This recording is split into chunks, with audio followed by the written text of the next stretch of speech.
Morning folks, Jeff, San Diego Adventure Crew.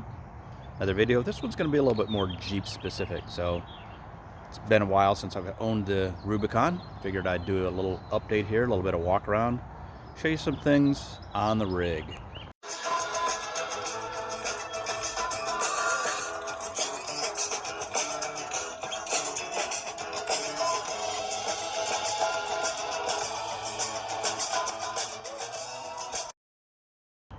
So far, it's pretty much still straight stock, but I've added a few things that I kind of want to show you.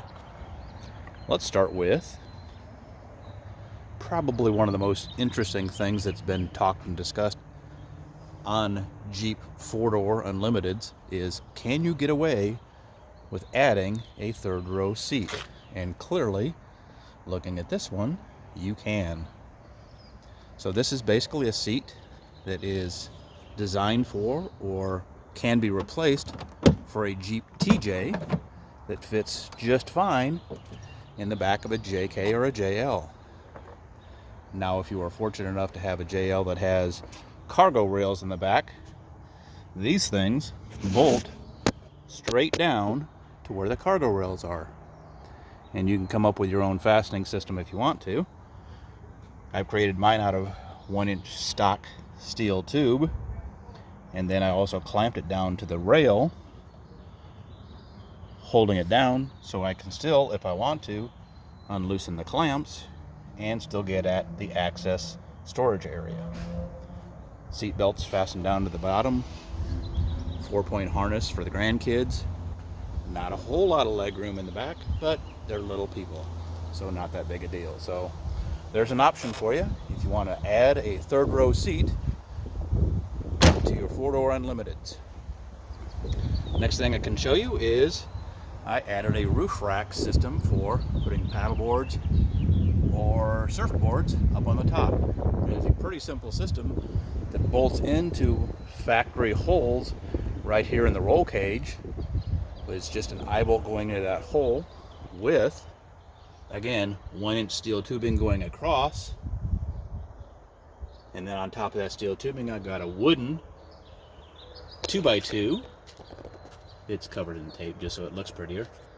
And on top of that is nothing more than a pool noodle screwed into that wood. Pretty simple system. Eye bolts, and you have easy access for putting on surfboards, paddleboards, kayaks, anything you want to put on the top once you have the top removed. So there's what it looks like from the top. Final thing to talk about this morning is I've got the door off only because I'm planning on doing a DIY system for half doors. More on that in another video. But while I have the door off, California law requires that you have a rear view mirror. What is this? It is an Amazon special designed for bikes. Instead of clamping onto your handlebars, it clamps onto the grab rail. Grab handle right there on the driver's side, and you've got a mirror on the side. And it hangs out just enough for you to see right down the side of your vehicle. So those are three really kind of simple DIY things. The seat costs a couple $100. The roof rack costs next to nothing. And the mirror, $15-20. And with that, you get three pretty good DIY solutions for your Jeep. More later, going to a Jeep event this afternoon, so probably show you some different rigs at that. Don't forget to check out our other videos and like, share, and subscribe. Thanks for watching.